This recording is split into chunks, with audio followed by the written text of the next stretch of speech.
Thank you for taking the time to listen to our weekly service. This is a listener-supported ministry, and we ask that you pray and see what God would have you give.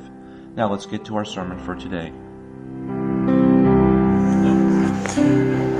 Well, you remember what I said last time about me putting the clock up here. You remember what that means? Remember what it means? Remember what it means? Nothing. It means nothing when I put this up here. Well, good morning. How are y'all doing? We brought my mother, Betty Carper. I came to Christ in Yokohama, Japan, International Baptist Church, 1964. So I'll say good morning to you guys, except to Gary I'll say Ohayo gozaimasu. He said sorry about your body. So good morning. We're continuing on with our study of Nehemiah as a leader. And as I mentioned to you before, most of us don't think of ourselves as leaders. We just think of ourselves as just regular people. Well, actually, in most cases, all of us are a leader to somebody, because what is a leader? A leader is somebody who has somebody behind you. Could be a friend, could be your own kids, could be coworkers, people who look up to you, they want to emulate you, they know that you have something that they don't have, and so they're following you. Well, the first message in this series was about using God as our example of a leader, and how he had a plan and he was working toward that plan, and nothing could stop it, even to the point where he was using people who were not his own children. Talked about how in the book of Isaiah, under the inspiration of God, prophesied that the Jews would be taken away from their homeland. They would be subjugated, and then after a while they would be allowed back in, and they would build the temple again. And do you remember what the name of the king was, who God said in Isaiah, "Do you know my servant?" Do you remember his name? That was Cyrus. He said, "Do you know my servant Cyrus?" Well, this was predicted 150 years before Cyrus was born. This is what leads, by the way, the atheists, or I shouldn't say atheists, modernists, to go back and say, well, of course the book of Isaiah was written after the fact. They make it look like a prophecy, but it isn't, because nothing could be that close to happening, 150 years, naming a person's name. So obviously, it was written after the fact, but they say it was written 150 years earlier. Well, Cyrus, you remember, read that in Isaiah the prophet's scrolls, and he's going, whoa, this is talking about me. Okay, you guys can go back to your homeland. Well, we read in Nehemiah chapter 1, that was the message that we had last time, was about how Nehemiah began on his knees, and how he claimed the promises of God. Do you remember how he went back and he was praying to God, and he was praying back the promises that God made Israel? He said, okay, now if you guys are bad, I'm going to disperse you. I'm going to have you taken over, but I won't forget you forever. I will bring you back. And if you humble yourselves and pray and turn from your wicked ways, then I'll hear from heaven. I'll heal your land. I'll restore you. And so he was claiming those promises, which I was glad that Fred chose the song "Standing on the Promises." And when we were singing that, I was thinking of Nehemiah. I mean, think about it. If you were here last week, you remember Nehemiah's prayer in chapter 1 is almost consistently, you said, you said, you said. Now, you said that if we sin, you'd take us away, but if we repented, that you would bring us back. Now, Lord, we're repenting. I'm repenting for the whole nation. Bring us back. So he was standing on the promises. And here's the song. Standing on the promises of Christ my King, through eternal ages, let his praises ring. Glory in the highest, I will shout and sing. Standing on the promises of God. But the second verse, standing on the promises that cannot fail. Now Nehemiah knew that those promises were by God and they couldn't fail, and he would stand by them. When the howling storms of doubt and fear assail, by the living word of God I shall prevail, standing on the promises of God. And then the third, standing on the promises I cannot fall. Listening every moment to the Spirit's call, resting in my Savior as my all in all, standing on the promises of God. And I thought, that's the story of Nehemiah right there. In chapter 1, it was all about how leaders begin on their knees. And so if we So leaders then start off with prayer. But what I'm trying to get to now in chapter 2 is about how leaders tend to be planners. They think ahead about things. I don't know if you remember, I certainly do as a kid. Do you remember getting those papers that had a maze on it? You know, and you're supposed to start at some point, and you got to take your pencil and follow it all the way to the end. Well, most of us, being the dumb kids that we started at the beginning. You know, there's maybe 4, 5, or 6 entrances, and you started at one and got stuck. Started the other. Well, after a while, you kind of learn that the way to do those mazes is to do what? Start at the back. You know, start at the end and work backwards. Well, that's what planners do. That's what leaders do. They always begin with the end in mind. What is it that I'm trying to accomplish? And then I'm going to work backwards. And when you work backwards, a plan just kind of comes together. You know, I'm going this way. Oh, that's where I should have started. Okay, everybody, we're going to start here, and then we're going to work toward the end.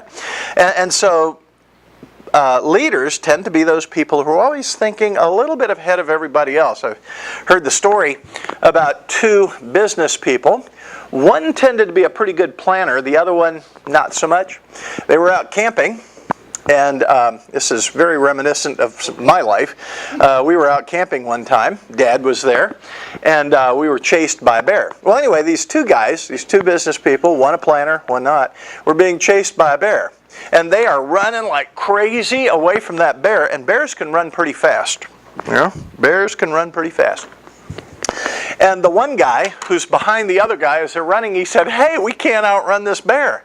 And he says, "I don't need to. All I need to do is outrun you." Okay? He is thinking with the end in mind. If I can outrun this guy, that's all there is to it. Okay, so leaders tend to be those who think ahead and plan.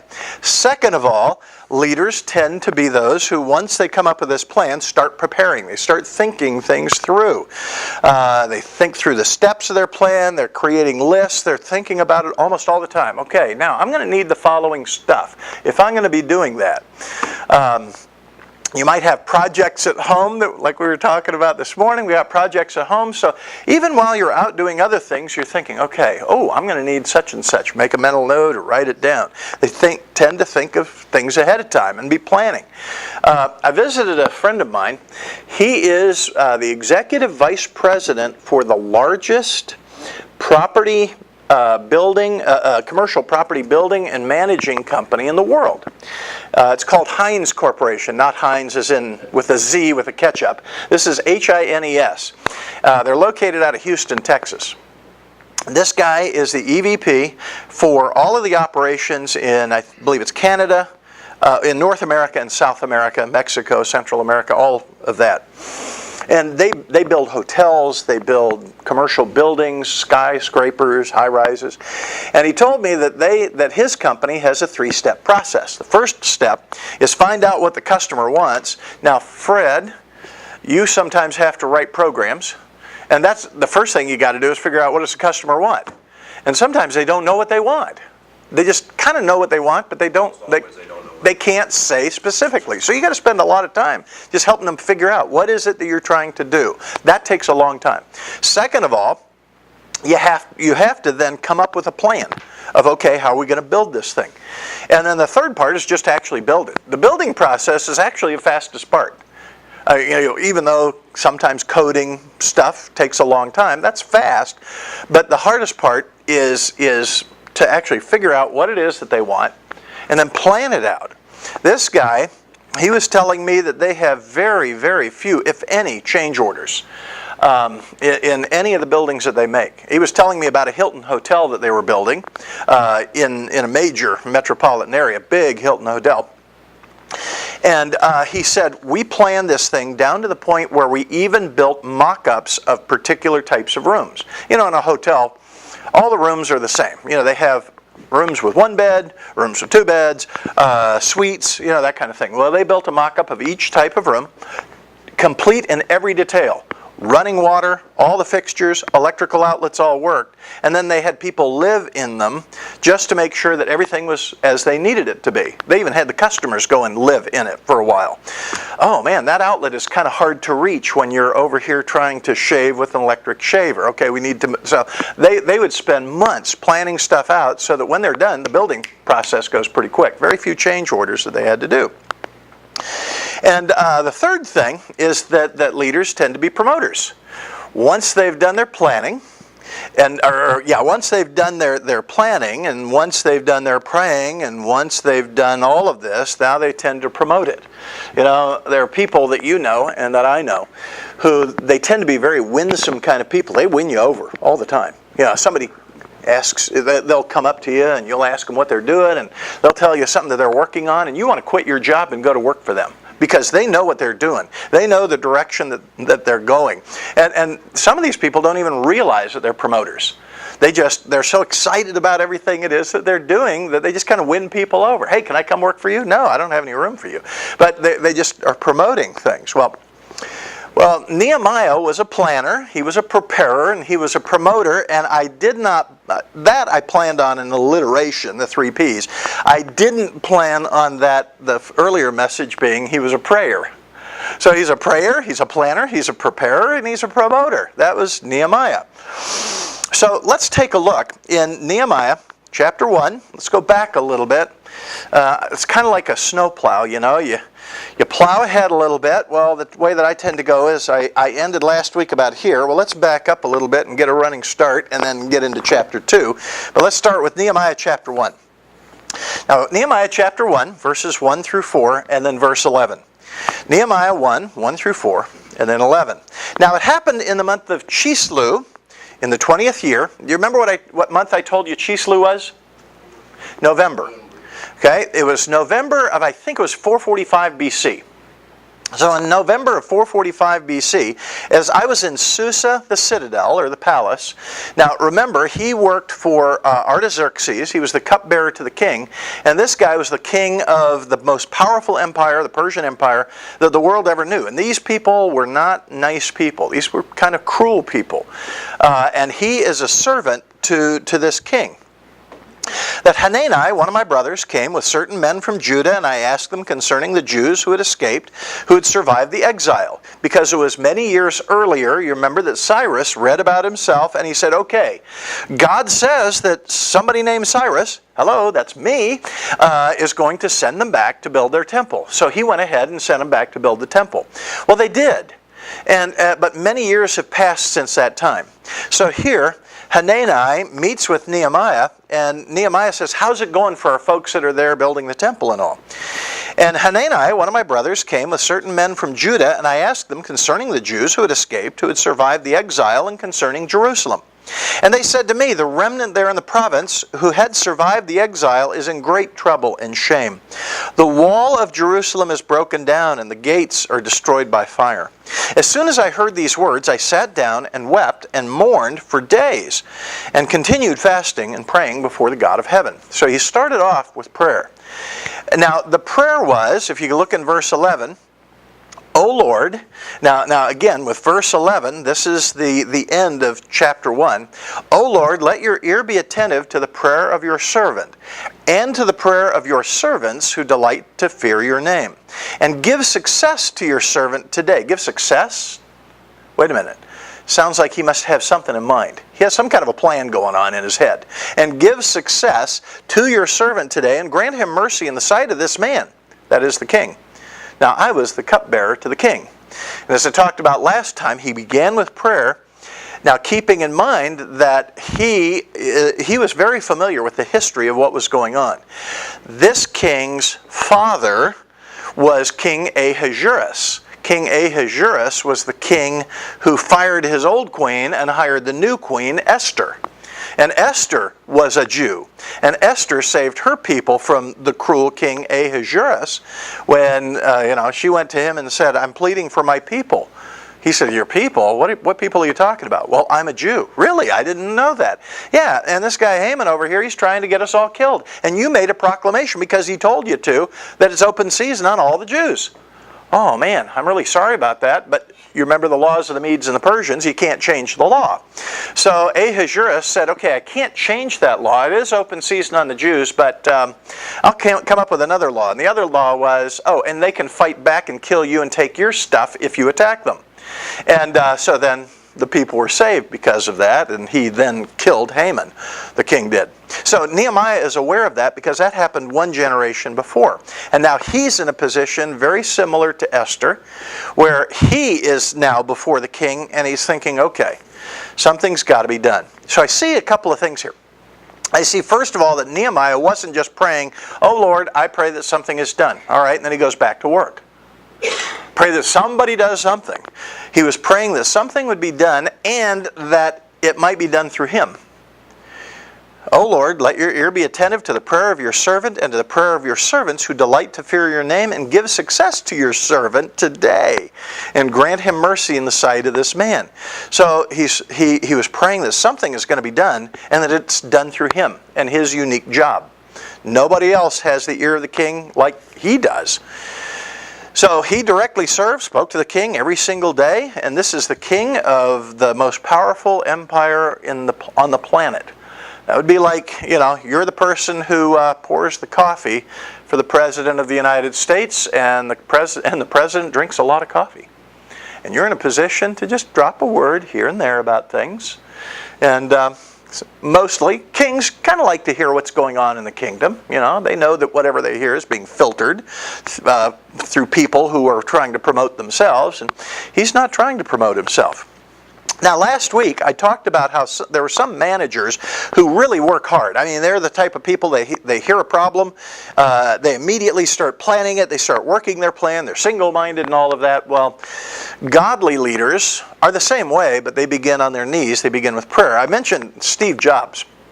Steve Jobs, as far as we know, an unsaved man who ran Apple Computer Company.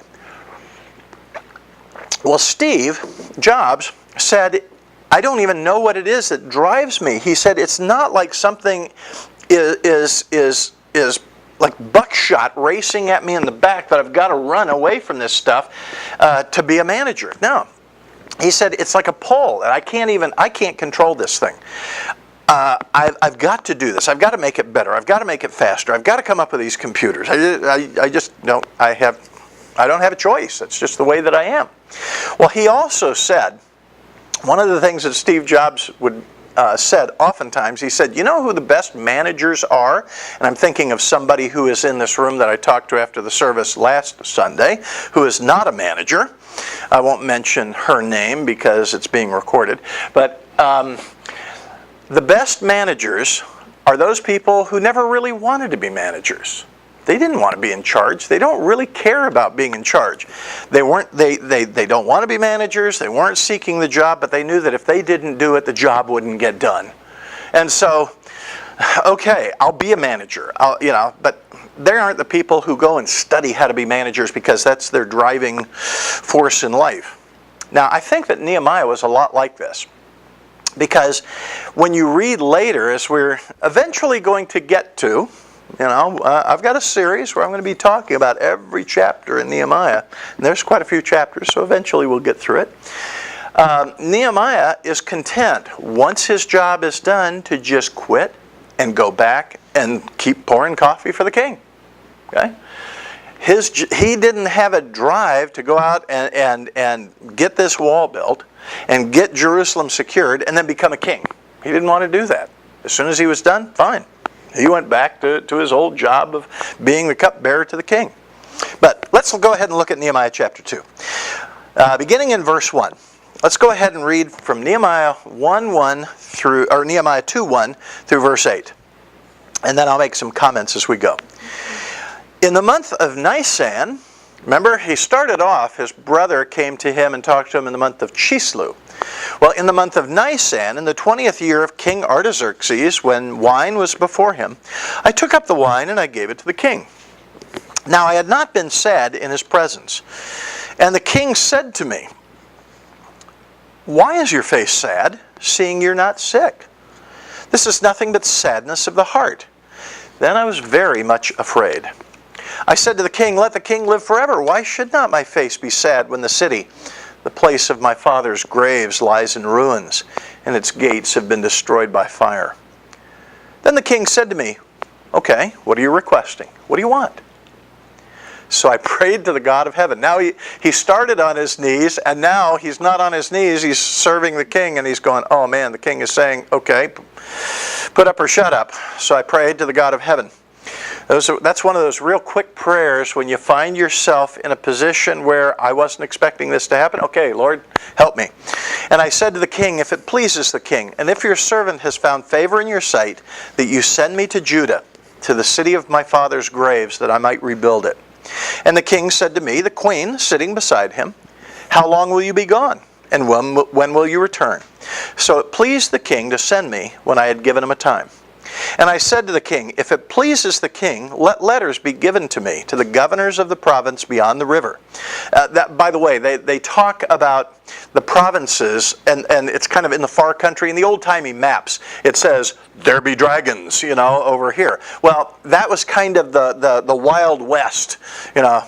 Actually, in this case, I guess it was the Wild West. That area beyond the river. "Give me letters to the governors in the provinces beyond the river," where it's kind of wild over there, "that they may let me pass through until I come to Judah. And a letter to Asaph, the keeper of the king's forest, that he may give me timber to make beams for the gates of the fortress of the temple, and for the wall of the city, and for the house that I shall occupy." And the king granted me what I asked, for the good hand of my God was upon me. I mean, here the king says, "Boy, you're sad. What's going on?" "Okay, Lord, help." "All right. This is why I'm sad." And then he said, "Okay, well, what do you want? What can I do to fix this?" And he said, "Okay, I need this and this and this and this and this." "All right, fine. Great. There you go." Because the hand of his God, the good hand of his God, was upon him. So point number one of Nehemiah being a planner. Okay, I'm going to talk about him being a planner, a preparer, a little bit about being a promoter, but toward the end I'll talk a little bit about that. But Nehemiah is a planner. Point number one, Nehemiah was a planner, but he wasn't a manipulator. He had a plan in mind, obviously. Nobody comes up with this. "I need this, I need this, I need this," and he says, "When are you coming back?" And he gave him a time. So he had been thinking about this for a long time. But he wasn't a manipulator. He was waiting for God to open the door, but he was waiting on God's timing. He said in Nehemiah chapter 1, verse 11, "O God, let your ear be attentive to the prayer of your servant and to the prayer of your servants who delight to fear your name, and give success to your servant today." He had a plan in mind. "And grant him mercy in the sight of this man. Now I was cupbearer to the king." Now back when Nehemiah first heard that there was a problem, he started praying about it. He had something going on in his mind that was like this. I have this huge burden. God laid that burden on him. God didn't lay that burden on other people. I mean, other people, when they said, "Well, how are things going on in Jerusalem?" And they said, "Oh, man, walls are broken down, gates burned with fire, people are reproach." "Oh, okay, I guess we need to pray for him." Not Nehemiah. I mean, it just hit him like a ton of bricks, and he went straight to his knees, and he was fasting and praying. Because as it says in Philippians chapter 2, verse 15, "For it is God that worketh in you to will and to do of his good pleasure." God put it in the heart of Nehemiah to be just torn up by this. Nobody else was torn up by this like he was. And then to will and to do of his good pleasure. So here he is willing, and he is praying, and now he is doing. So I have this tremendous burden. I know that Jehovah promised to bring the children back to Jerusalem 70 years after they were taken captive. And you remember, Nehemiah really knew the scriptures. And what were the scriptures? If you don't have to turn there, but in Jeremiah 25, verses 10 through 12, where God says, "Moreover, I will banish them from the voice of mirth," this is the children of Israel, "and from the voice of gladness, the voice of the bridegroom, and the voice of the bride, the grinding of the millstones, and the light of the lamp. This whole land shall become ruin and a waste, and these nations shall serve the king of Babylon 70 years. Then after 70 years are completed," and the 70 years were completed at this time when Nehemiah had this burden. Then after the 70 years are completed, I will punish the king of Babylon and that nation, the land of the Chaldeans, for their iniquity, declares the Lord, making the land an everlasting waste. And then moving forward 4 chapters to Jeremiah 29, verses 10 through 14. For thus says the Lord, when the 70 years are completed for Babylon, I will visit you, and I will fulfill you my promise, and bring you back to this place. For I know the plans I have for you, declares the Lord, plans for welfare and not for evil, to give you a future and a hope. Then you will call upon me, and come and pray to me, and I will hear you. You will seek me and find me when you seek me with all your heart. I will be found by you, declares the Lord, and I will restore your fortunes and gather you from all the nations and all the places where I have driven you, declares the Lord. And I will bring you back to the place from whence I sent you into exile. I mean, you can't get much clearer than that. God says, I'm going to take you away, you're going to be punished. It's like you're going to the woodshed for 70 years. But after that 70 years, I promise you, I'm going to bring you back. Well, 70 years has now passed. And Nehemiah knew the scriptures, and he knew that this was year 70. I mean, he knew it. You just read his prayers, and he knows what the scripture says. He knows this is year 70. He knows that he is in front of the king. He knows now, there's a moment of truth. Boom, the king looks at him and says, you're sad. What's going on? And that's a sadness that God put in his heart. And then because of that, Nehemiah started doing some planning. Please, Lord, prosper me in the sight of this man. And then all of a sudden the opening happens. I'm not a football fan. We like baseball at our house. We're not real big on football. You don't have to be an ex-con to play baseball. It seems like you have to do that in football. But I played football in high school. Not very well, but when you have the ball, you're constantly looking, and then all of a sudden, boom, a hole opens up. What do? You gotta run through it. Well, here, Nehemiah is there before the king, serving him, and all of a sudden a hole just opens up. And he's got the ball, and he says, I'm going for the goal line. Point number 2, Nehemiah took time to plan. In Nehemiah 1:1, it says, Now it happened in the month of Chislev, which was November, in the 20th year, as I was in Susa, the palace. So here it is, November. Well, in Nehemiah chapter 2, verse 1, it also mentions a month. In the month of Nisan, that is in around, I think that's in April of 443 BC, 444 BC, something like that. 4 to 5 months later, he's in the palace. So something was happening during that 4 to 5 month period in his mind. This guy, he's so burdened about it, and he's praying so hard about it, that he's always thinking, okay, I'm in a special position. If something comes up, what would I do? All right. Well, obviously the walls are broken down, gates are burned with fire. We'd need wood, wouldn't we? Well, where am I going to get that kind of wood? The only person who controls timber around here is the keeper of the forests for the king. Well, I would need to ask the king to give me a letter that says to the keeper of the forest, give that guy all the wood he needs. Okay, what else am I going to need? I'm going to need people to go along with me, because if it's just me going back there trying to get all the people riled up, well, the people are on the other side of the river, they're going to see me as being some kind of wandering bandit, and they're going to kill me. So I need some protection, and he does get that protection. And I'm also going to need letters from the king. So he's thinking through this thing until finally, when 4 to 5 months later, the door opens up, the hole opens, he's got the ball, and he sees the goal line, and he's going for it. The king says, okay, what are you making request for? Now, he didn't make a request. He just said, why are you sad? And he said, well, place of my ancestors' graves is desecrated. And, oh, well, what are you asking for? What can I do to help? The king could have just said, oh, yeah, that's really a sad story, and I'm sorry for you. He said, it's been exactly 70 years. I have the ear of the king. I think I'll work on a plan, but I'm still scared about it. So in verse 2 of chapter 2, and the king said to me, why is your face sad, seeing you're not sick? This is nothing but sadness of the heart. Then I was very much afraid. So it's clear that Nehemiah didn't plan to look sad. Sometimes if you want something, you kind of manipulate people. I don't know, fat boy, maybe he's kind of sulking or something. He goes home and he just kind of, until finally Bubbles asks, Okay, what's wrong? Nothing.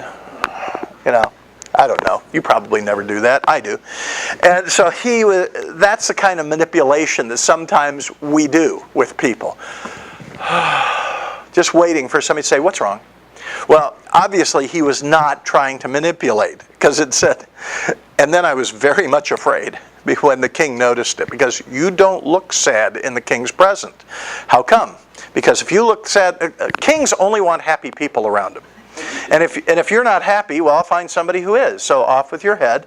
It's like the beatings will continue until the morale has improved. All right? So you don't do that with kings. So he wasn't sighing, and the king says, what's wrong? You're sad. Oh, nothing. He wasn't manipulating. And the king said to me, why is your face sad, seeing you're not sick? This is nothing but sadness of heart. Then I was very much afraid. It doesn't say he was afraid. It doesn't say he was much afraid. I was very much afraid. It's like, be afraid. Be very afraid. Well, he was very much afraid. I would think that this is the same fear that Esther had when she was told that the king had just made a decree to wipe out all the Jews, and she's a Jew, and she was told by her uncle Mordecai, look, do you think that you're going to be spared in this? I don't think so. The Lord brought you to a kingdom for such a time as this. You need to go have a talk with him. And she was scared, and she said, okay, I'll do it. But if I go to the king and I'm unbidden, the king doesn't call to me and say, hey, I got a question for you. If I just walk into the throne room and he hasn't called me, he can either hold out a scepter and I can take a hold of it, which means he gives up to a third of his kingdom to me. So if anybody comes to the king unbidden, the king can either say, kill that person, or he can hold out a scepter, and that person, that king, has to give that other person up to a third of his kingdom. Now, do you think the kings are more inclined to kill the person than give away a third of what they have? Yeah. So she was scared. But she said, I'm going to do this, and if I die, I die. Well, now he is in this position. If I die, I die. Okay. He was very much afraid. Point number 2, Nehemiah took that time to plan. That planning time was, again, 4 to 5 months. That was in late March, early April of 443 BC. So for 5 months, he prayed, he fasted, and apparently he planned this stuff out. Nehemiah chapter 2, verses 2 through 6. Again, and the king said to me, why is your face sad, seeing you're not sick? This is nothing but sadness of heart. Now, he wasn't planning on looking sad, and he may not have even looked sad.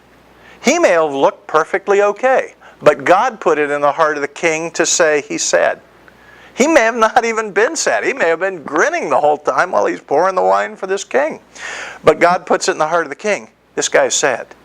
Why are you sad? It's nothing but sadness of heart. Then I was very much afraid. I said to the king, let the king live forever. Why should not my face be sad when the city, the place of my father's graves, lies in ruins? Its gates have been destroyed by fire. Then the king said to me, what are you requesting? What you want? What can I do for you? So I prayed to the God of heaven, and I said to the king, if it pleases the king, and if your servant has found favor in your sight, send me to Judah, the city of my father's graves, that I may rebuild it. And by the way, I'll talk to you in just a moment about how he chose his words very carefully. Because you say, well, man, it sounds kind of convoluted. Send me to the place of my father's graves. As opposed to, I want to go to a particular town, that I may be able to rebuild it. And the king said to me, the queen sitting beside him, how long will you be gone? When will you return? And it pleased the king to send me when I gave him a time. Point number 3, as he took time to plan, he worked on the plan so long that it was firmly planted in his mind. I mean, this guy had it down. He didn't have a piece of paper. Some of us, when we go into a meeting, we will have note cards, we'll have our PowerPoint presentations, and we will be showing our presentation to the CEO of the company. Now, if we're doing this, then we will need, and we're looking at the points of the plan. He had it down so much he knew everything. He had been thinking about it, he'd been praying about it, God had put it in his heart. And I said to the king, Verses 5 through 8a. If it pleases the king, let letters be given to me, to the governors of the provinces beyond the river, that they may let me pass through until I come to Judah. Now, by the way, in your Bible, it may have the B in the word beyond capitalized and R capitalized, because this was a place, a name of a place. Just like Greenville is spelled with a capital G because it's a place. Well, to them, beyond the river was a place. So give me letters to the province beyond the river, that they may let me pass through until I come to Judah. And a letter to Asaph, the keeper of the king's forest, that he may give me timber to make beams for the gates of the fortress of the temple, and for the walls of the city, and for the house that I'll occupy. Point number 4. When successful, godly leaders always give credit to God. He didn't go home and say, whoa, I hit a home run. Or I saw that hole and I ran through it and I made the touchdown and I'm slamming down the football and yoo-hoo. What is the last thing that we see there at the end of verse 8? And the king granted me according to the good hand of my God upon me. That he never took credit for himself. He gave the credit to God because God put the burden in him. God put the plan in his heart. He was praying that God's plan would be done. God moves in the heart of the king to see that the guy's sad. And then he moves in the heart of the king to say, what would you like me to do? And then he moves in the heart of the king to say, sure, I'll do anything you want. I mean, what do you think? Nehemiah, God could have used a rock and the same thing would have happened. He didn't have to have Nehemiah. And Nehemiah knows that. So he gave credit, of course, to God. And the king granted me according to the good hand of my God upon me. How many times do we do things that God wants us to do, and then when we're done with it, we're the ones who are taking credit for it? Yoo-hoo, man, this is awesome. Aren't I good? Man, I'm so good. Point number 5. In the process of thinking through his plan, he knew that any success was going to have to come from God. The success has to come from God. Again, back in verses 2 through 4 of chapter 2. And the king said to me, why is your face sad, seeing you're not sick? This is nothing but sadness of the heart. Then I was very much afraid. And I said to the king, let the king live forever.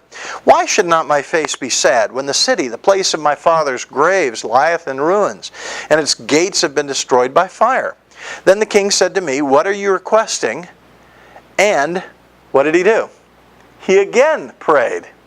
Remember? So he started off with prayer when he first heard of the problem. The king says, why are you sad? Oh, man. Time to pray.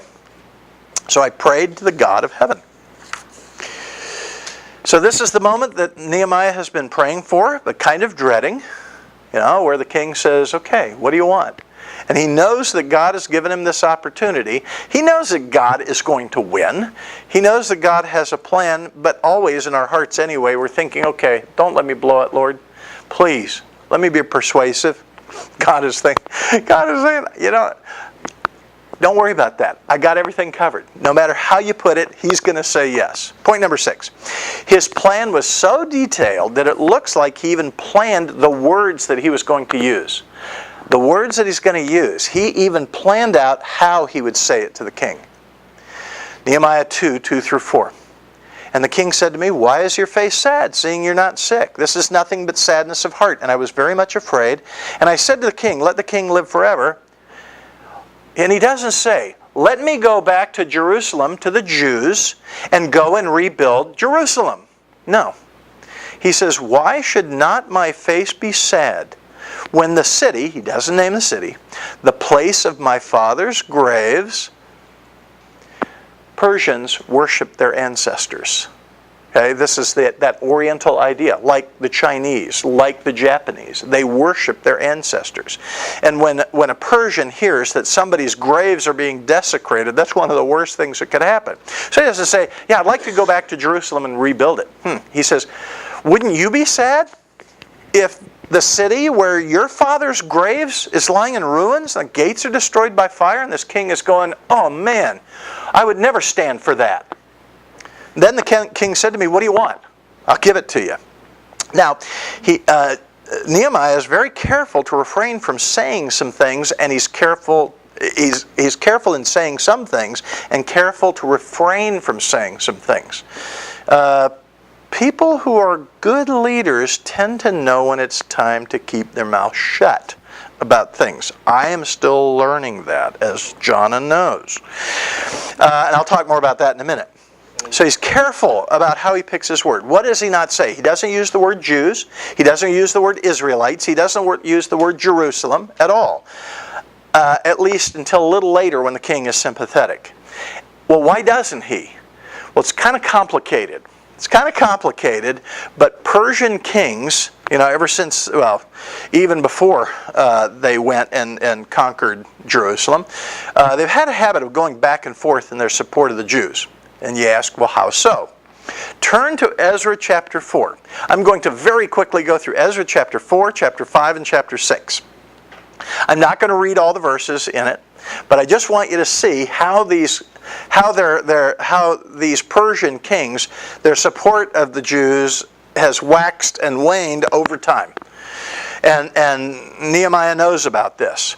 So here, Ezra, remember it goes Ezra, Nehemiah, Esther, Job, Psalm, Proverb. Okay? So the synopsis of Ezra chapter 4, verses 1 through 24. And you might want to be, as I'm gabbing here, you might want to look at Ezra chapter 4. Ezra chapter 4. Now here's a synopsis of Ezra chapter 4. The Jews are busy rebuilding the temple that Cyrus said, go in there and build it. Okay? Cyrus said, go build your temple, and I'll take care of you. So they're busy building it. But the kingdoms around them aren't too happy about it. And by the way, who is the kingdom that is the least happy about it? Actually, it's a kingdom of people called the Samaritans. Does anybody know anything about Samaria, the Samaritans? People stayed away from them. They didn't like them. Yeah. The Jews did not like the Samaritans. The Samaritans didn't like the Jews. Why not? Well, roughly speaking, it's kind of like the relationship historically between Russia and the United States. We don't trust them, they don't trust us. So we don't have a whole lot of dealings with them. At every turn, they're always trying to trip us up. This was the Samaritans. And this is where kind of it started, their hatred for the Samaritans. And that's why when Christ, when he's on earth, is talking about the Samaritan, this guy who fell upon thieves, and a Samaritan comes by and helps him. And then this Russian comes by and helps him, and people are amazed by Christ's story. But anyway, these are the Samaritans. They're not too happy about it. And now the Samaritans tried plan A. In verse 2 of chapter 4 of Ezra, they approached Zerubbabel, he's the one who is in charge of building the temple, and the heads of the fathers' houses, and said to them, let us build with you, for we worship your God as you do. And we've been sacrificing to him ever since the days of whatever, can't pronounce it, the king of Assyria, who brought us here. So they tried plan A. Hey, let us help you build, because their idea is, if we get into the process, we can be like a bureaucrat and slow this thing down to nothing. We'll stop the building. Well, the Jews knew that these guys are lying to them through their teeth, Zerubbabel. But Zerubbabel, Jeshua, and the other heads of the fathers' houses in Israel said to them, you have nothing to do with us in building the house to our God. We alone will build this house to the Lord, the God of Israel, as King Cyrus, the king of Persia, commanded us to build it. So they said, hit the road. Well, the Samaritans, they still wanted to get this thing stopped, so they went to plan B. Let's contact the new king and let's lie to him and tell him that these people are, once they get this built, we know what's going to happen. Once they get this thing built, they're going to stop paying tribute to you. They're going to be rebellious, because if you look back in your history book, the relationship between the Jews and these Persians has not been real good. So I'm just telling you. Then the people of Israel of the land discouraged the people of Judah and made them afraid to build. And they bribed counselors against them to frustrate their purpose all the days of Cyrus, king of Persia, even until the reign of Darius, king of Persia. So Darius came up. And in the reign of Ahasuerus, in the beginning of his reign, they wrote an accusation against the inhabitants of Judah and Jerusalem. And then here it goes on in verse 7, 8, 9, and 10. Well, beginning in verse 11 of Ezra 4, and quote, "This is a copy of the letter they sent to Artaxerxes, the king. Your servants, the men of the province beyond the river, send greeting. And now, be it known to the king that the Jews who came up from you to us have gone to Jerusalem.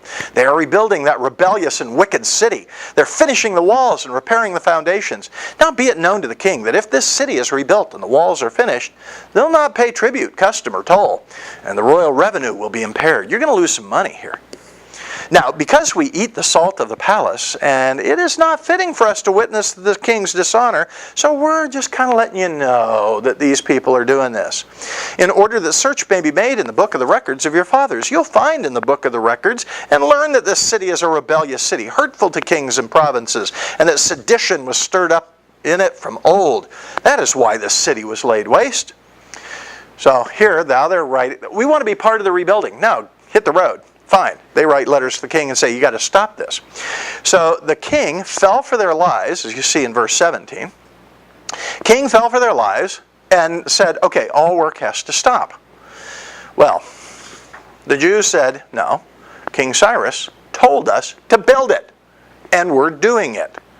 And so they continued building. So if you look in chapter 5 of Ezra, again, this is the Reader's Digest version of what's going on. Why am I saying all this? Because Nehemiah chose his words carefully because the kings kept going back and forth. So in Ezra chapter 5, the Jews figured the king wasn't aware, this king, Ahasuerus, wasn't aware of King Cyrus's earlier decree. So Zerubbabel says to everybody, get back to work. So they get back to work.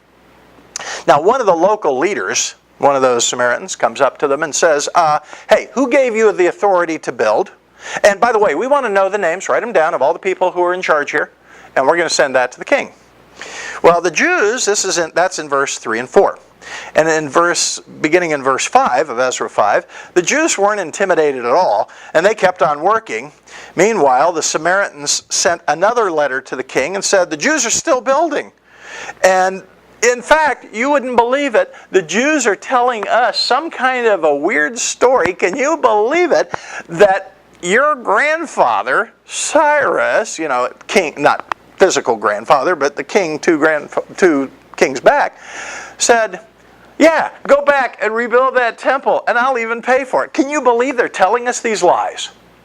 So they write a letter about that. So what does the king do? The king says, wow, this is weird. Let's search the records.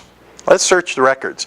So the plan backfires, and the king looks in the records, and in Ezra chapter 6, go to Ezra chapter 6, and it tells of how the search was made in the House of Archives, where the documents were stored, and it says in the record, in verse 3, in the first year of Cyrus the king issued a decree concerning the house of God at Jerusalem. Let the house be rebuilt, the place where sacrifices were offered, and let its foundations be retained. Its height shall be 60 cubits, and its breadth 60 cubits. And with 3 layers of great stones and 1 layer of timber, let the cost be paid from the royal treasury. And also let the gold and silver vessels of the house of God, which Nebuchadnezzar took out of the temple that's in Jerusalem and brought to Babylon, be restored and brought back to the temple that's in Jerusalem, each to its place. You shall put them in the house of God. Oh man. So the king is looking at this and said, wow, Cyrus really did make that decree. The Jews weren't lying to the Samaritans. Now therefore, Tatnai, the governor of the province of the area beyond the river, Tatnai was the head of the Samaritans. Tatnai, governor of the province beyond the river, I can't pronounce the name, Shether-Bozenai, and your associates, the governors, this is a letter going out to this governor from the king. In verse 7, Ezra chapter 6, let the work on this house of God alone. Leave them alone. Let the governor of the Jews and the elders of the Jews rebuild this house of God on its site. Moreover, I make a decree regarding what you shall do for the elders of these Jews for the rebuilding of this house of God. The cost is to be paid to these men in full and without delay from the royal revenue, the tribute of the province from beyond the river. You're going to pay for it. And here these guys are going, wow, this thing backfired on us. And whatever is needed, bulls, rams, sheep for burnt offerings to the God of heaven, wheat, salt, wine, or oil, as the priests at Jerusalem require, let that be given to them day by day. You're going to give it to them without fail, that they may offer pleasing sacrifices to the God of heaven and pray for the life of the king and his sons. And then in verse 11, catch this, and if you don't, I'm going to kill you, the king says to the Samaritans. Verse 11, also I make a decree that if anyone alters this edict, a beam shall be pulled out of his house, and he shall be impaled on it, and his house shall be made a dunghill. May the God who has caused his name to dwell there overthrow any king or people who shall put out a hand to alter this, or to destroy the house of God that is in Jerusalem. I, Darius, make a decree. Let it be done with all diligence.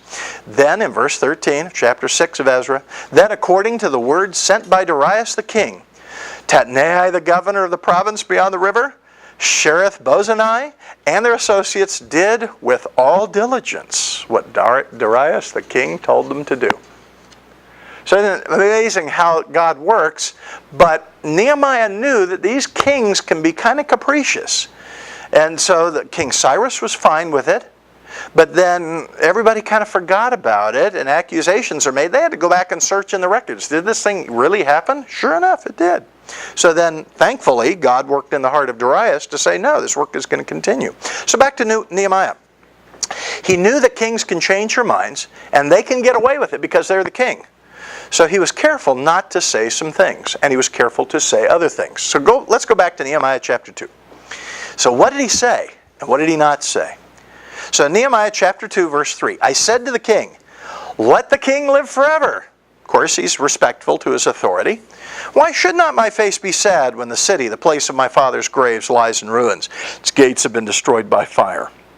So he was speaking to the king of this nation who's revered, and this king is revered, and this king is worshipped, and this king is head of a land that worships their ancestors. Okay? Now, he was wise in picking certain words, but he was wise in what he didn't say.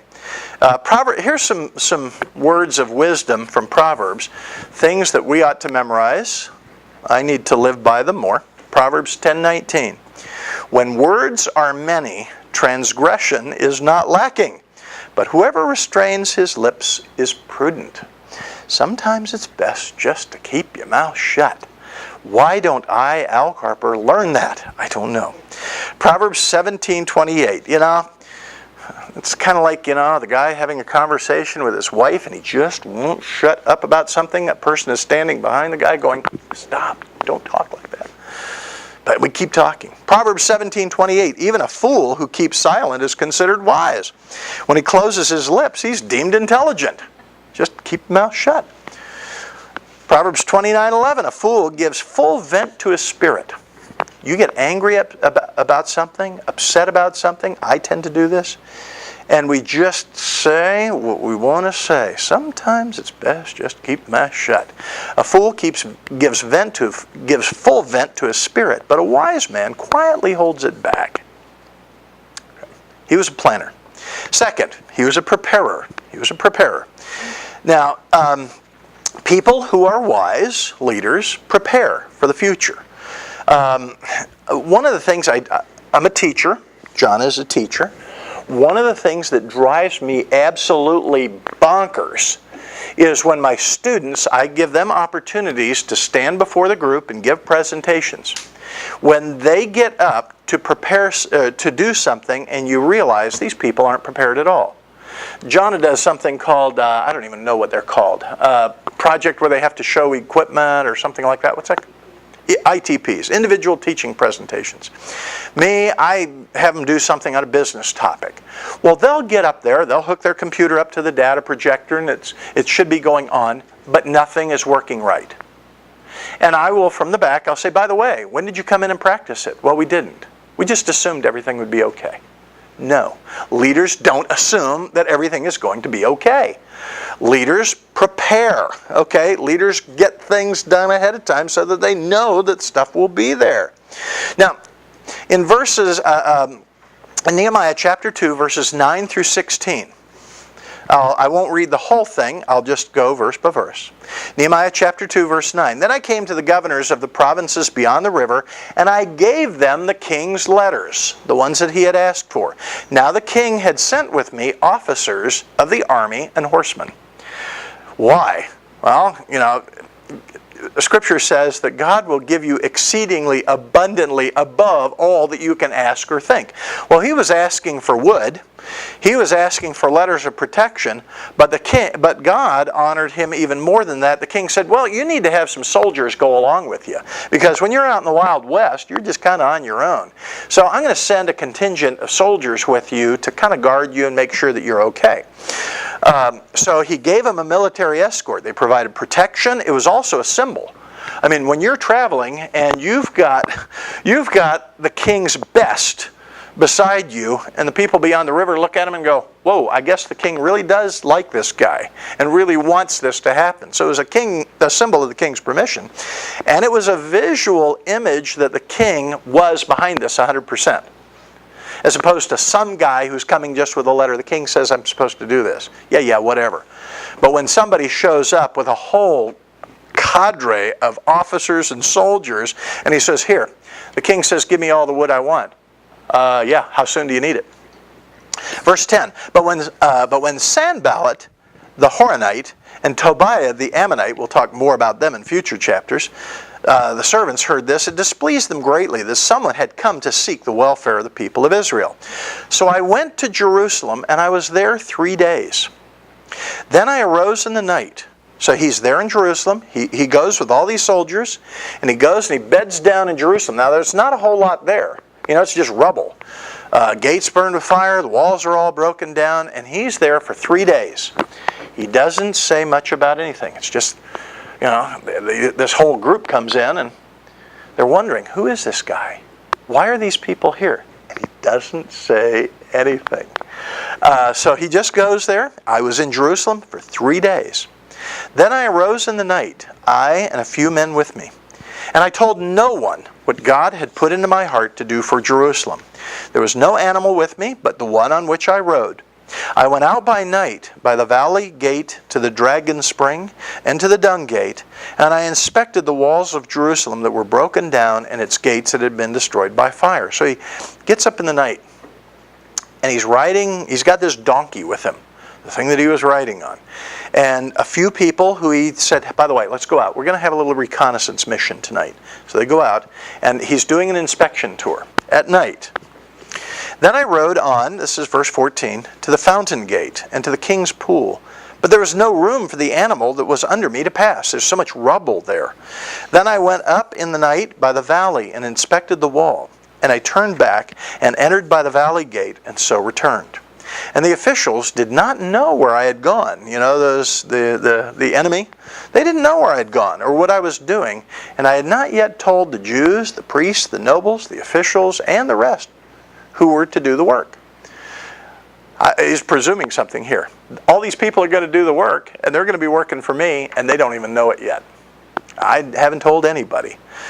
So being a preparer, point number 1. Preparing for the job that God has for you begins long before you're called to do the job. Now, one of the things, now I know my time is escaping me very quickly here.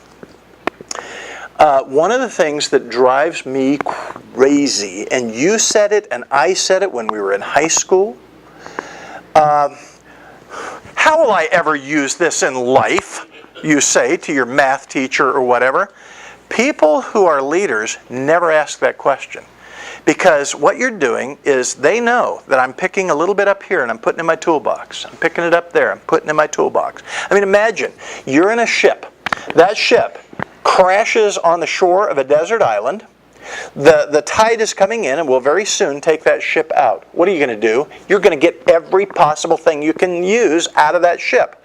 You're going to grab something. And you're going to say, do you say, oh, how will I ever use this? No, I'll never use that. And you throw it out. You grab everything. Well, leaders do that. They grab everything. They grab every experience they can have.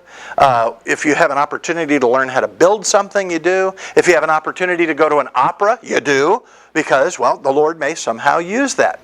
So he was a listener. He absorbed things all of his life. He knew what areas in the kingdom were solidly held by the king and which were more dangerous. Hence, he asked for the letters. Show me a person who doesn't care anything about learning anything outside of their little narrow scope of what they do, and I'll show you somebody who is not a leader. They are just, a time card puncher. That's all they're doing. I'll put the third lug nut on the front right wheel, and that's all I care to do in life. These people aren't going to be leading anybody. And I don't mean great leader. I'm talking about leading friends, leading family. These are people who they learn everything they possibly can. They're like sponges who soak everything up. Okay. Point number 2, preparing a job begins quietly by checking out the situation. Nehemiah was there for 3 days and didn't say a word. Can you imagine the speculation that was going on? I don't know. That's a really good idea. Well, can you imagine the speculation that was going on here? Here's a guy for 3 days, and he comes with these Persian troops, and he's got the backing of the king. Something is going on, and he's not saying a word. He's accompanied by these king soldiers. What's he up to? And he doesn't say a thing. The people are starting to get uneasy about it. Usually nothing good comes from people with clipboards when they come into your office, okay? Scripture doesn't indicate what he did during those 3 days. He wasn't wasting his time, I'm sure. He was under a time constraint because he told the king when he would be back. In verse 6 of chapter 2, when will you be back? And he gave him a time. So my guess, I'm just speculating here, he was using that time to check out the people. Who are the leaders? Who are the followers? What are the formal groups, the informal groups? How strong are they? Maybe he's waiting for the moon to get brighter so he can check out the stuff at night. So the application, leaders don't jump to change things. They spend some time gathering information. Now, he's going to look out at the resources. And I'm going to talk about the resources next time because my time is up. So I'm going to have to stop there. So next time we'll get together. When are we going to get together? Is it 2 weeks from now? 3 weeks from now? I don't know. I forget the date. I think Okay. But I'm really looking forward to it. So hopefully we've seen some things that leaders do and that the Lord might use us as leaders. Let's go ahead and close in prayer. We pray that we have been a blessing to you. For further assistance, call us at 864-270-1472 anytime. Send email to info@stlmm.org or visit our website at www.stlmm.org. Like any ministry, it costs money to operate. Please consider supporting this ministry as God leads you with your prayers and your financial gifts by going to www.stlmm.org and clicking on Donations.